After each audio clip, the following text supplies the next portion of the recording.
तो विषयान् पंसः संगस्तेषु विजायते संगात् संजायते कामः कामात् क्रोधो विजायते क्रोधात् भवति सम्मोहः सम्मोहात् स्मृतिभ्रमः स्मृतिभ्रंशात् बुद्धिनाशो बुद्धिनाशात् प्रणश्यति।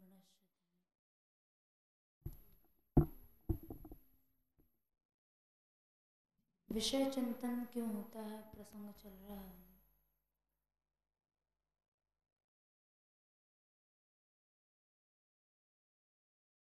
विषय चिंतन का कारण है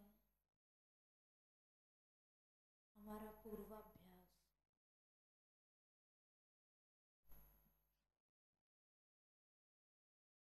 भगवान ने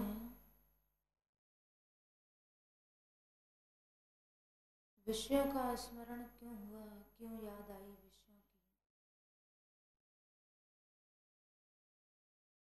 उसका कारण बताया कि हमारा पूर्वाभ्यास है।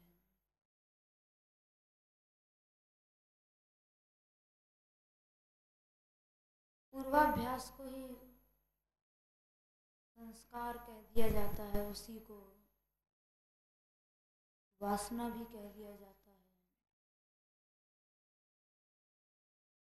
पूर्वाभ्यास को ही स्मृति भी कह दिया जाता है। भगवान ने गीता जी में 6वें अध्याय में पूर्वाभ्यास शब्द का प्रयोग किया। पूर्वाभ्यासेन तेनैव ह्रियते यवशोऽपि सः। संस्कार क्यों बने? विषयों की याद क्यों आई? संस्कार के कारण। संस्कार क्यों बने? पूर्वाभ्यास से। वासना क्यों आई? पूर्वाभ्यास से। सांसारिक स्मृति क्यों आई? पूर्वाभ्यासेन तेनैव। पूर्वाभ्यास से सब कुछ होता है। न्याय शास्त्र कहता है संस्कार जन्यम ज्ञानम स्मृति।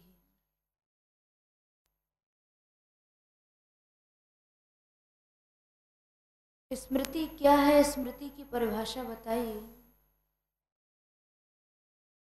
कि संस्कार जन्यम ज्ञानम स्मृति।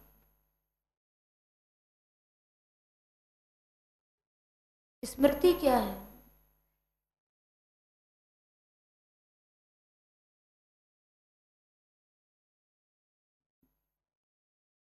हमारे पूर्व संस्कारों से जो ज्ञान पैदा हुआ वही स्मृति है। संस्कार जन्यम ज्ञानम स्मृति।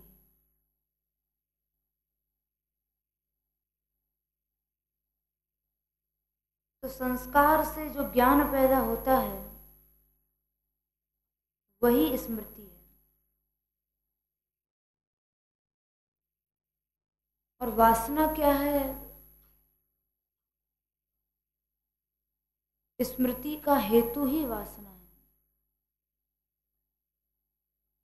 यानी संस्कार से वासना पैदा हुई और वासना से स्मृति। ये क्रम बताया है। संस्कार के कई नाम भगवान ने बताए। कहीं उसे स्वभाव कहा, कहीं प्रकृति कह दिया, कहीं उसे दैव भी कह दिया। जैसे 18वें अध्याय में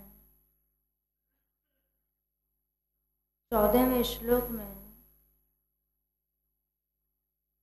भगवान ने संस्कार को दैव नाम दिया। अधिष्ठानम तथा कर्ता करणम च पृथक विधम, विविधाश्च पृथक चेष्टा दैवम चैवात्र पंचम। दैव शब्द का प्रयोग किया। यहाँ भगवान ने इस श्लोक में बताया कि हम लोग जो भी कर्म करते हैं, कैसा भी कर्म है, हम लोग जो भी कर्म करते हैं उसमें 5 चीजें लगती हैं। जैसे 5 उंगलियों को मिलाओ तो मुट्ठी बनती है, वैसे ही हम कोई भी कर्म करते हैं वो कर्म तभी होता है जब 5 कारण उसमें लगते हैं। और ये 5 कारण भगवान ने यहाँ इस श्लोक में बताए।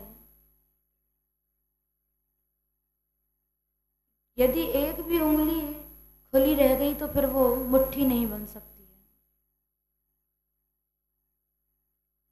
वैसे ही इन 5 कारणों में से यदि एक कारण भी नहीं है तो वो कर्म नहीं बनेगा। हर कर्म की सिद्धि के लिए, चाहे वो शुभ कर्म है या अशुभ है, हर कर्म की सिद्धि के लिए 5 कारण हर काम में लगते हैं। वो 5 कारण कौन कौन से हैं? सबसे पहला, भगवान ने अधिष्ठान बताया। अधिष्ठानम, अधिष्ठान कहते हैं शरीर को।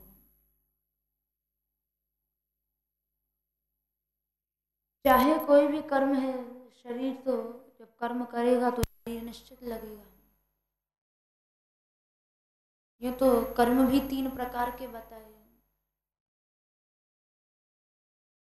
15वें श्लोक में भगवान ने अगले ही श्लोक में बताया कि कर्म 3 प्रकार से होते हैं। शरीर वांग मनो न रहो। एक तो कर्म होता है शरीर से,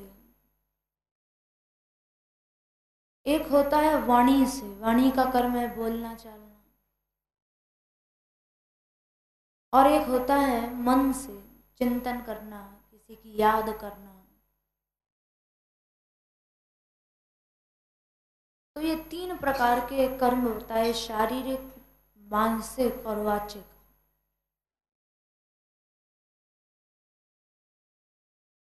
शरीर, मन और वाणी से जो कर्म होते हैं, न्यायम व विपरीतम व पंचयते तस्य हेतव। न्यायम माने वो कर्म चाहे अच्छे हों, और विपरीतम माने चाहे वो बुरे हों। यानी चाहे शुभ कर्म हो या अशुभ हो, शरीर से हम तपस्या कर रहे हैं या शरीर से हम भोग भोग रहे हैं, न्यायम व विपरीतम व। अथवा वाणी से भी चाहे हम अच्छा बोल रहे हैं या बुरा बोल रहे हैं, या मन से भी हम अच्छा सोच रहे हैं या गलत चिंतन कर रहे हैं, न्यायम व विपरीतम व पंचयते तस्य हेतव। चाहे अच्छा कर्म करो या बुरा कर्म, 5 कारण अवश्य लगेंगे।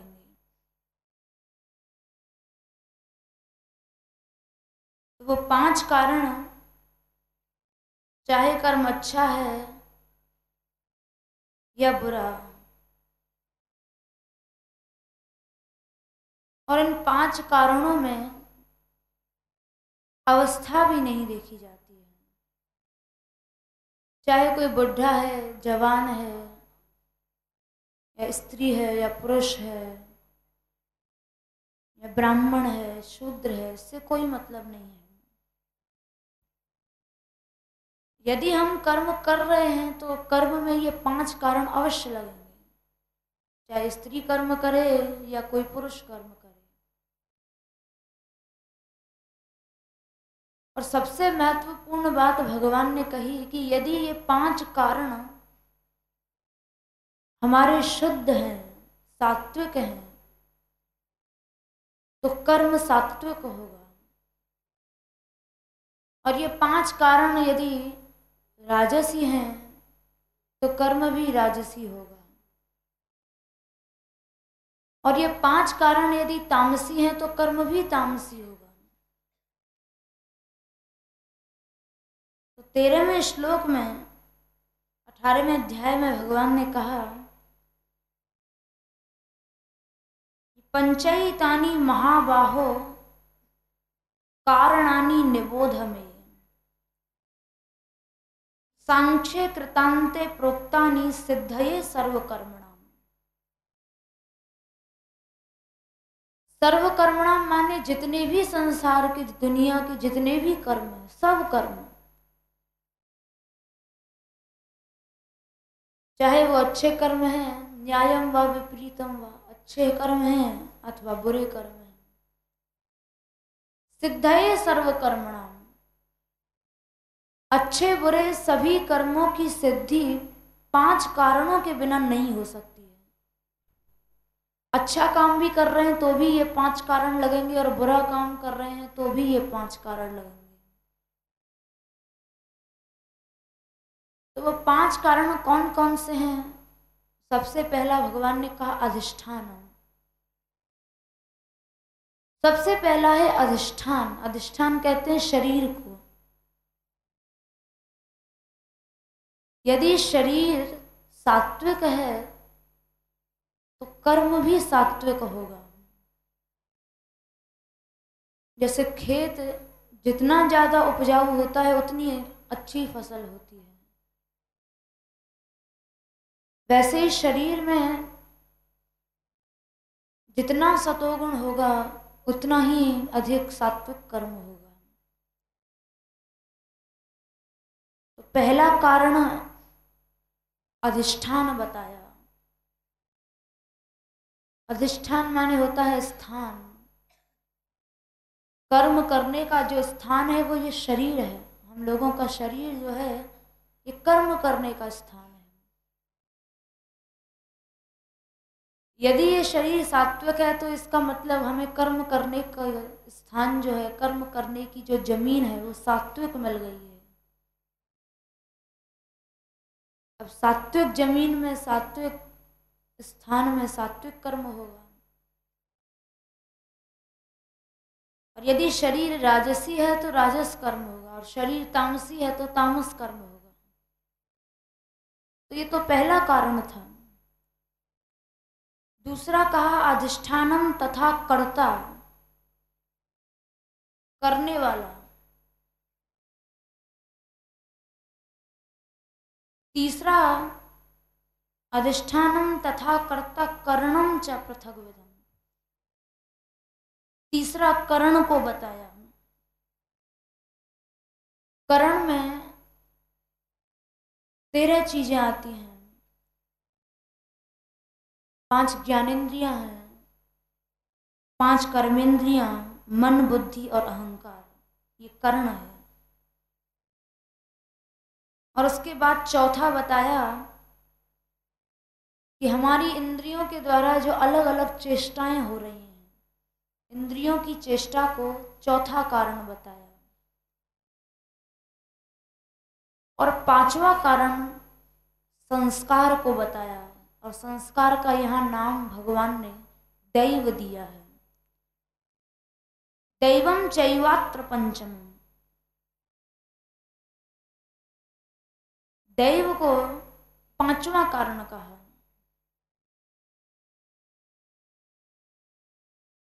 पंचैते तस्य हेतव। तो संसार के जितने भी कर्म हैं इन 5 कारणों के बिना नहीं होंगे। चाहे अच्छा कर्म हो, बुरा कर्म हो, उसमें अधिष्ठान भी लगेगा, कर्ता भी लगेगा, करण भी लगेगा, इंद्रियों की चेष्टा भी और दैव भी। इन 5 कारणों के बिना कोई भी कर्म सिद्ध नहीं होगा, ना शुभ कर्म और ना अशुभ कर्म। न्यायम व विपरीतम व पंचैते तस्य हेतव। और यदि ये 5 कारण हमारे सात्विक हैं तो कर्म सात्विक होगा, यदि राजस हैं तो कर्म राजस होगा, और तामस हैं तो तामस कर्म होगा। इसीलिए ये 5 कारण जो हैं ये सात्विक होने चाहिए।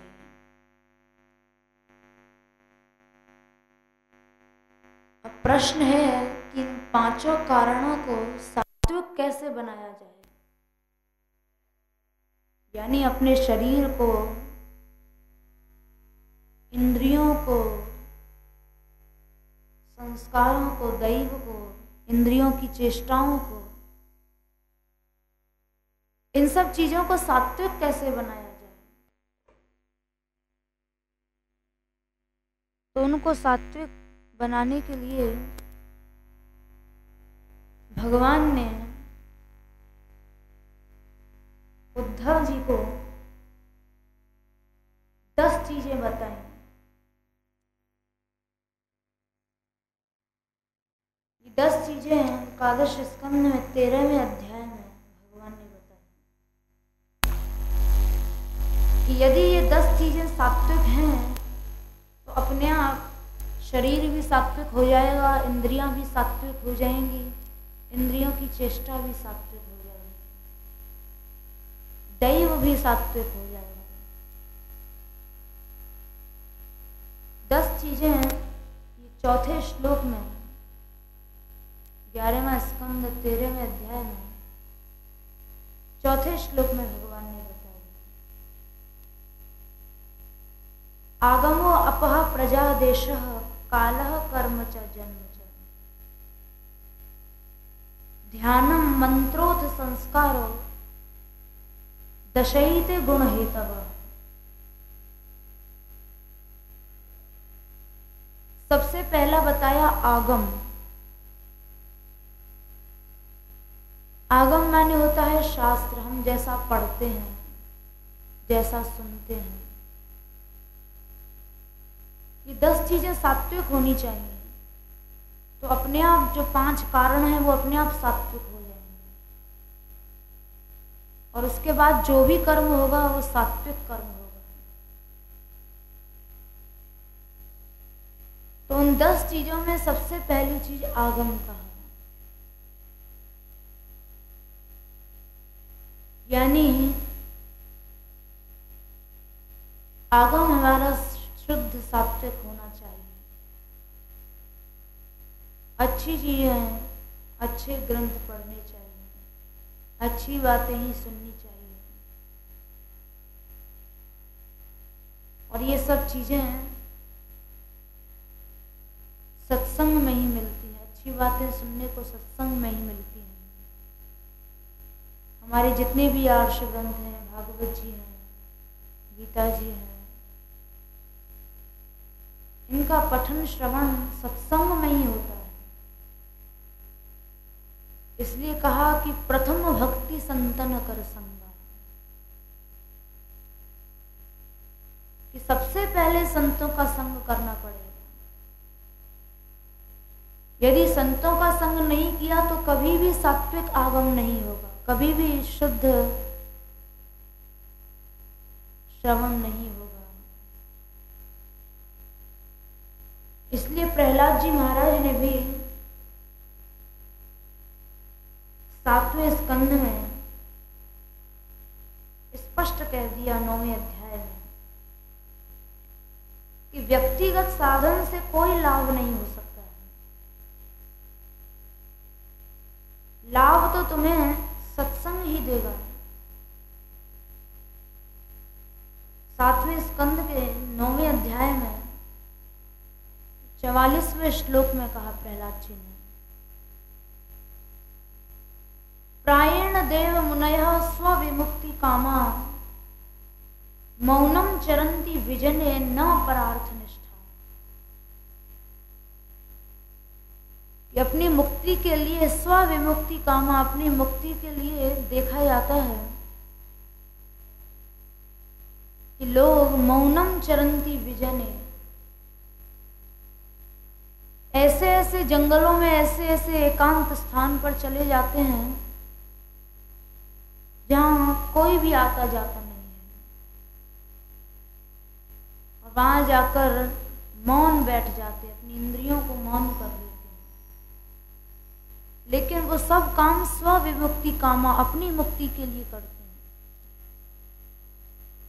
उन लोगों के अंदर न परार्थ निष्ठा, कोई परोपकार की भावना नहीं होती है।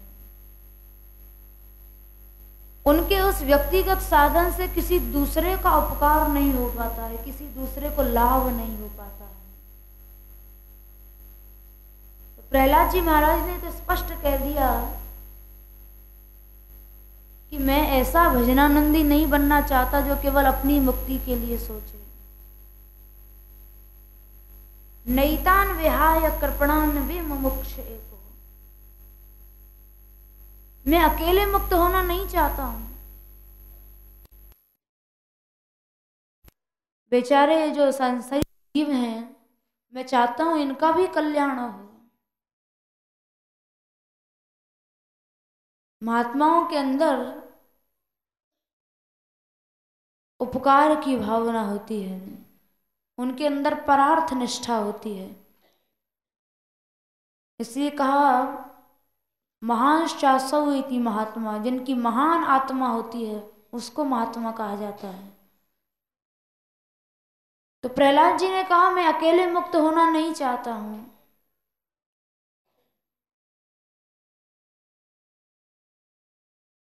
प्रहलाद जी ने स्पष्ट कहा कि स्व विमुक्ति कामा, अपनी मुक्ति के लिए मैं कोई साधन नहीं करता हूं। और इससे पहले जो श्लोक है 43वां श्लोक,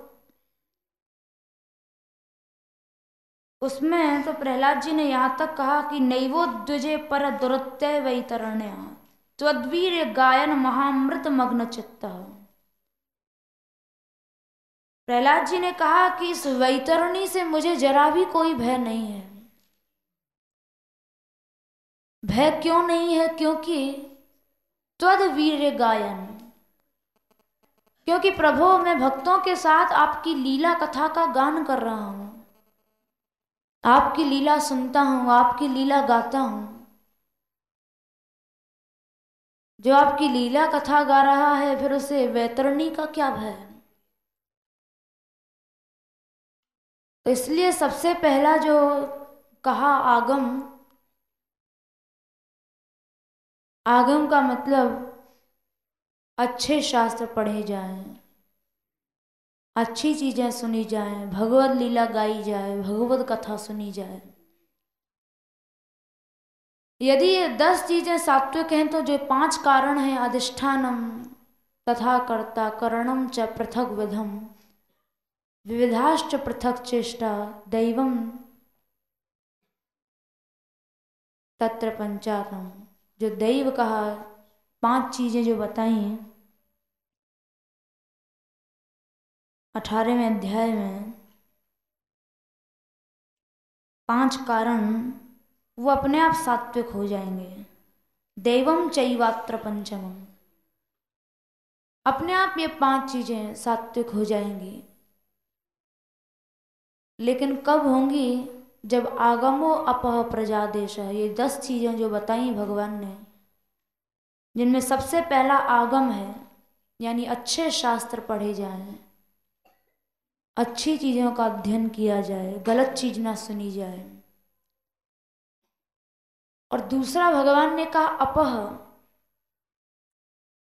अपह माने हमारा जो खान पान है वो भी शुद्ध सात्विक होना चाहिए। सात्विक भोजन जो होता है उस भोजन में 3 चीजें होती हैं। वो भोजन पहली बात तो हित भुक होता है। हित भुक माने हितैषी भोजन, जो हित करता है। सात्विक भोजन मित भुक होता है, थोड़ा खाया जाता है। ये नहीं कि भूख कम है और ज़्यादा खा लिया, ज़्यादा खा लिया तो वो राजसी हो जाएगा। मित भुक माने थोड़ा ही खाना चाहिए। और ऋत भुक खरी कमाई का खाना चाहिए। तो हित भुक, मित भुक और ऋत भुक, ये सात्विक भोजन में ये तीन चीजें आती हैं। हित भुक जो है, ये भगवान ने गीता जी में हित भुक बताया। हित भुक में हित भुक की पहचान है। हित भुक माने जो हितैषी भोजन है, उसमें 10 चीजें होती हैं। ये 17वें अध्याय में भगवान ने सात्विक, राजसी और तामसी तीनों प्रकार के भोजनों का वर्णन किया। 8वें श्लोक में सात्विक भोजन बताया कि सात्विक भोजन क्या है। सात्विक भोजन से हित होता है, 10 प्रकार का हित है। आयु सत्व बलारोग्य सुख प्रीति विवर्धन, रस्या स्निग्धा स्थिरा हृदया, आहार सात्विक प्रिया। ऐसा भोजन करना चाहिए जिससे आयु बढ़े, आयु वर्धन हो, जिससे सतोगुण की वृद्धि हो। आयु सत्व बलारोग्य, बल बढ़े, रोग नष्ट हो जाएं, सुख मिले, मन को प्रसन्नता हो, हृदय को शक्ति मिले।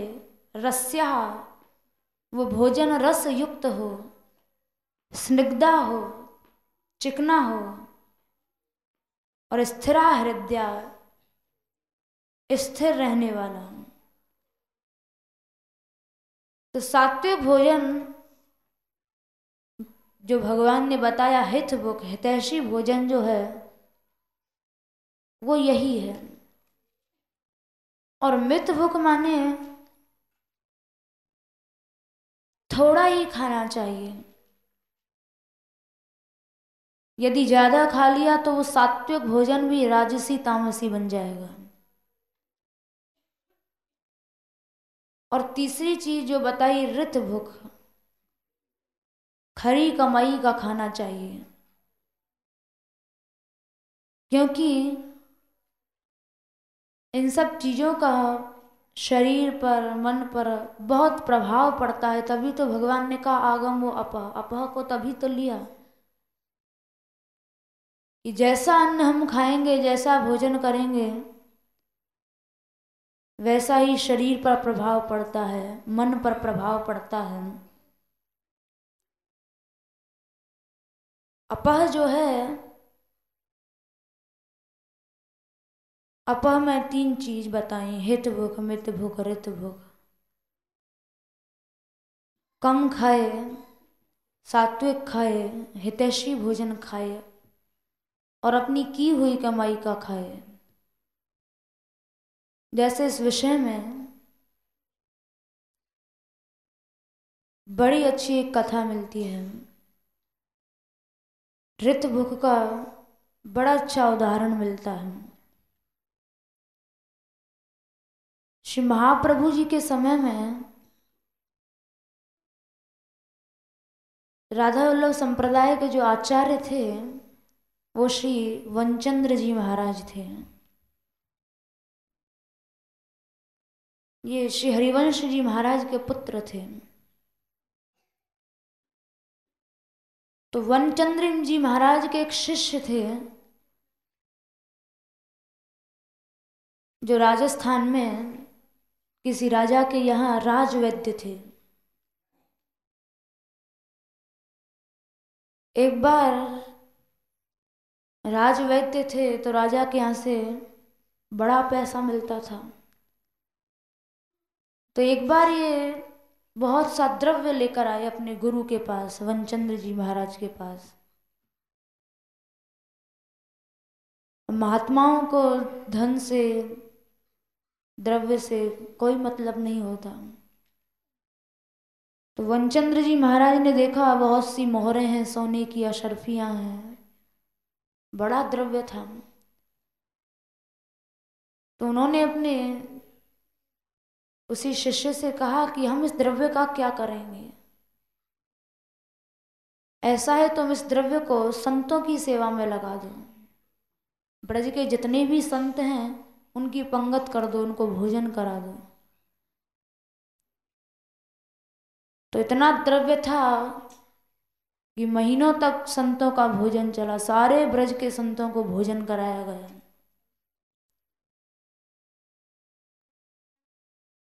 और सभी संतों को बुलाया गया, किसी को नहीं छोड़ा। श्री नागरी दास जी जो थे, यहीं जो गहवर में विराजते थे, ये कहीं नहीं आते जाते थे,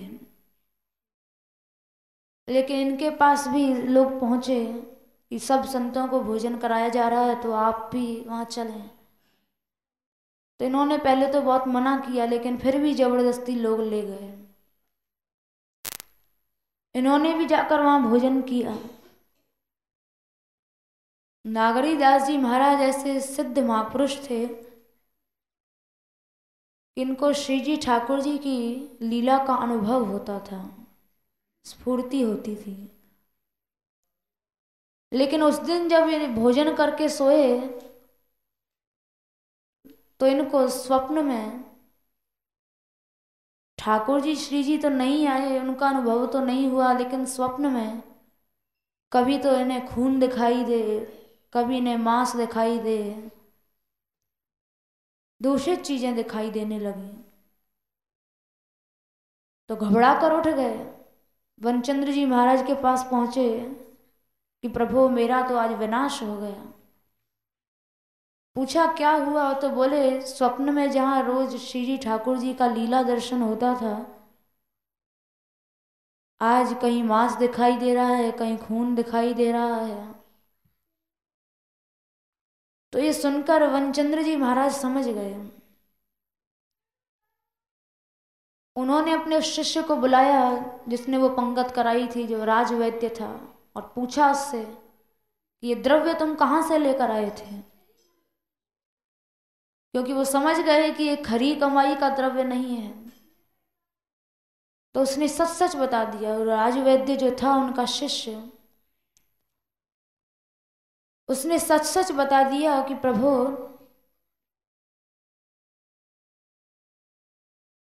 हमारे राजा की जो राजकन्या है, वो राजकन्या को एक बार कहीं से गर्भ हुआ। तो एक दिन राजमाता ने रात्रि के समय मुझे बुलाया और बुलाकर कहा कि तुम ऐसी दवाई दो जिससे इसका गर्भ नष्ट हो जाए, नहीं तो ये कुंवारी कन्या है, इससे बड़ी बदनामी होगी। तो ये सुनकर राजवैद्य ने, क्योंकि वो भजनानंदी थे, आखिर वनचंद्र जी के शिष्य थे, उन्होंने मना कर दिया कि मैं इतना बड़ा अधर्म भला कैसे करूं। एक भ्रूण हत्या 100 हत्या के बराबर होती है, मैं ये पाप नहीं करूंगा। इतना सुनते ही राजमाता क्रोध में लाल हो गई कि तुम्हारी कई पीढ़ियां हमारे यहाँ के द्रव्य से पल रही हैं, और अब तुम जब राजवंश पर आपत्ति आई है तो बड़ा धर्म अधर्म का विचार कर रहे हो। जाओ, मैं तुम्हें केवल रात रात का मौका देती हूं, या तो सवेरे दवाई औषधि लेकर यहाँ पहुंच जाना, और नहीं तो केवल तुम्हें ही नहीं, कल सुबह तुम्हें परिवार सहित कोल्हू में पिलवाया जाएगा। क्योंकि उस समय प्रजातंत्र नहीं था, तो राजा जो आदेश दे देता था वो होकर ही रहता था। राजा चाहे जिसको प्राणदंड दे दे, जिसको जो चाहे सजा दे दे। तो वो राजवैद्य सुनकर बड़ा मन में दुख हुआ कि कल सारा परिवार नष्ट हो जाएगा, अब मैं अधर्म भी कैसे करूं। तो घर पहुंचे अपने, उनकी जो स्त्री थी, देखा राजवैद्य को अपने पति की ओर की कुछ चिंतित दिखाई दे रहे हैं। तो पूछा क्या हुआ, तो सारी बातें बताई। कि कल सारे परिवार को राजमाता कोल्हू में पिलवा देगी, और नहीं तो फिर मुझे यह अधर्म करना पड़ेगा। सारी बातें बता दी कि राजकन्या को कुंवारी है और गर्भ रह गया है, और राजमाता की आज्ञा है कि ऐसी कोई औषधि दी जाए जिससे गर्भ नष्ट हो जाए।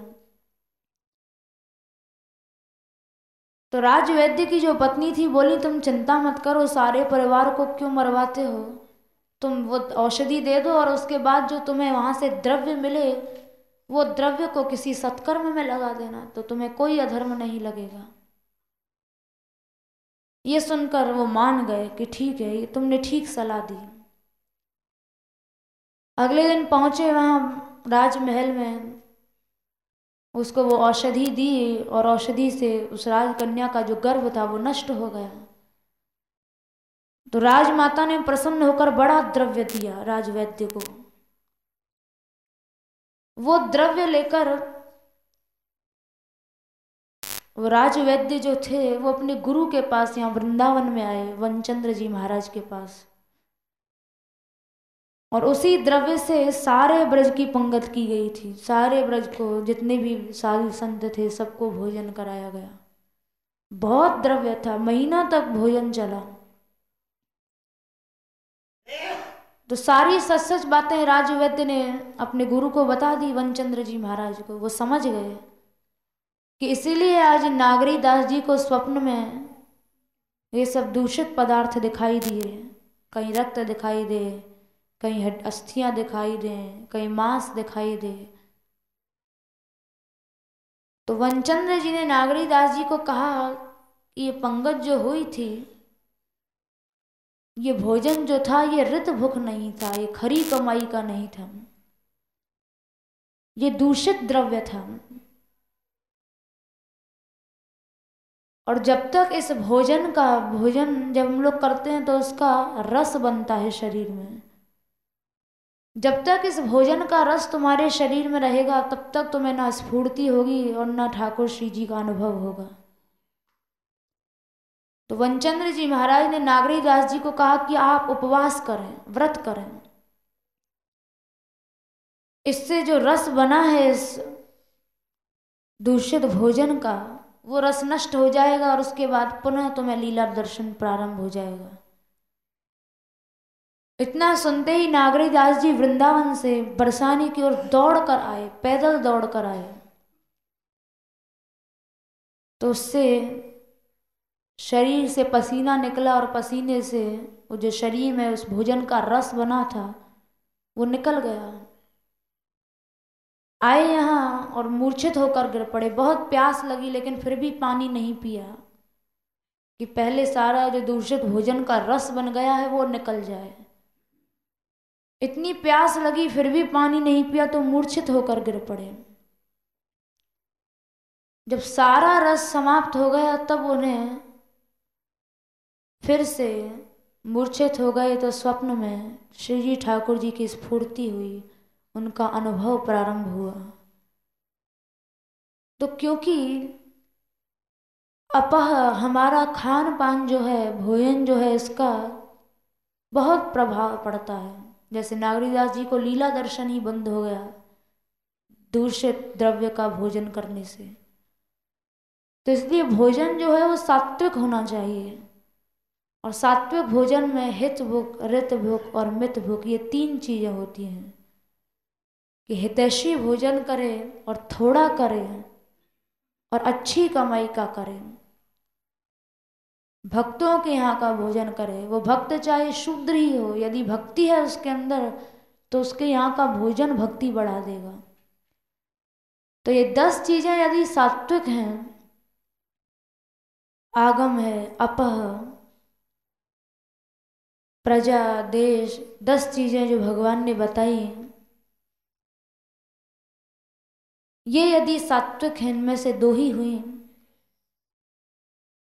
ये 10 चीजें यदि सात्विक हैं तो अपने आप जो 5 कारण बताए 18वें अध्याय में 13वें श्लोक में, 10 चीजें सात्विक हुई तो अपने आप 5 कारण सात्विक हो जाएंगे। अधिष्ठान, शरीर भी सात्विक हो जाएगा, अधिष्ठानम तथा कर्ता, कर्ता करने वाला भी सात्विक हो जाएगा। अधिष्ठानम तथा कर्ता करणम च पृथग्विधम, कर्ण इंद्रियां भी सात्विक हो जाएंगी, इंद्रियों की चेष्टा भी सात्विक हो जाएगी। और दैव, यहाँ संस्कारों को दैव कहा, और संस्कार भी अपना सात्विक हो जाएंगे। और संस्कार जब सात्विक हो जाएंगे तो निश्चित है फिर ना अशुद्ध वासना पैदा होगी, ना अशुद्ध स्मृति होगी, फिर स्मृति भी शुद्ध रहेगी। और स्मृति शुद्ध है तो फिर जीव का पतन नहीं हो सकता है। तो दैव को भगवान ने सात्विक बनाने के लिए कहा है, संस्कारों को सात्विक बनाना चाहिए। और यही एकमात्र पतन से बचने का भगवान ने उपाय बताया। जय श्री राधे।